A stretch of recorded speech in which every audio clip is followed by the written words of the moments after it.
Hello sir. Hello ma'am. Sir are you single? Yes. Sorry sorry, এটা ভুল ছিল। Sir are you happy? আমি এটা জিজ্ঞাসা করতে গেছি। Yeah, I'm happy. I'm too much happy. Sir এটা তো আপনার হচ্ছে গিয়ে স্পোকেন একটা ব্যাচ চলছে। জি ম্যাম। তো স্টুডেন্টরা অ্যাকচুয়ালি কেমন রেসপন্স করছে?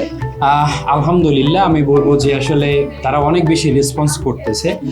যখন শুরু করেছিলাম তখন ভাবছিলাম যে আসলে ওরা ঠিক কেমন করবে, কেমন ব্যাচ আমি পাই, বাট আলহামদুলিল্লাহ আমি তাদেরকে নিয়ে খুব বেশি হ্যাপি, কারণ তারা অনেক বেশি কোঅপারেটিভ ইনশাল্লাহ, এবং এমন কোঅপারেটিভ যেন তারা থাকে, এটাই আমার কামনা।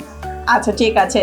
তো অনেক স্টুডেন্টরা শুনলাম বললো সালভি স্যার এত মানে স্যারের এত প্রশংসা করার কারণ একটু বলেন তো স্যার, একটু টিপস দেন, আমরা একটু দেখি মাঝে মাঝে আমরা প্রশংসা নিতে পারি কিনা। আসলে কি বলবো ম্যাম, আমি আগেই বলেছি যে আসলে আমি তাদের সাথে চেষ্টা করি একদম মেল্ট হয়ে যাওয়ার জন্য। আমি মনে করি হচ্ছে গিয়ে আমি একটা বরফ, একটা আইসের টুকরা। তো বিষয়টা হচ্ছে গিয়ে তাদের সাথে আমি যত বেশি মিশি তত হচ্ছে গিয়ে আমি গলে যাই, মেল্ট হয়ে যাই। তো আমার মনে হয় আমি তাদের সাথে ভালোভাবে মিশতে পেরেছি, এবং সেই জন্যই তারা আমাকে পজিটিভলি গ্রহণ করেছে। যাক আলহামদুলিল্লাহ।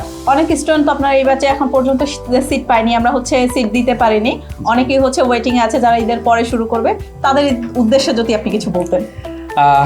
তো বিষয়টা হচ্ছে গিয়ে আপনি আমার ব্যাচে ক্লাস করেন আর আপনি অন্য আমাদের টিচারদের ব্যাচে ক্লাস করেন, আপনি মিজান্স কেয়ারে আসেন, আশা করি আপনি যার ক্লাসই করেন আপনি অনেক কিছু শিখতে পারবেন। এবং আমাদের এখানের প্রতিটি টিচার এক কথায় মানে প্রশংসা, এত মানে প্রশংসা অর্থে, দ্যাট মিনস অ্যাডমায়ার করার মতন, এত ভালো। তো আমি তাদের কাছে শিখেছি, এখন তাদের কাছ থেকে নিয়ে আবার আমি স্টুডেন্টদেরকে শিখাচ্ছি। তো বিষয়টা হচ্ছে সব মিলিয়ে আমি আসলেই খুব বেশি গর্বিত, কারণ হচ্ছে গিয়ে আমি মিজান্স কেয়ারের একটা পার্ট। Thank you sir. আসসালামু আলাইকুম।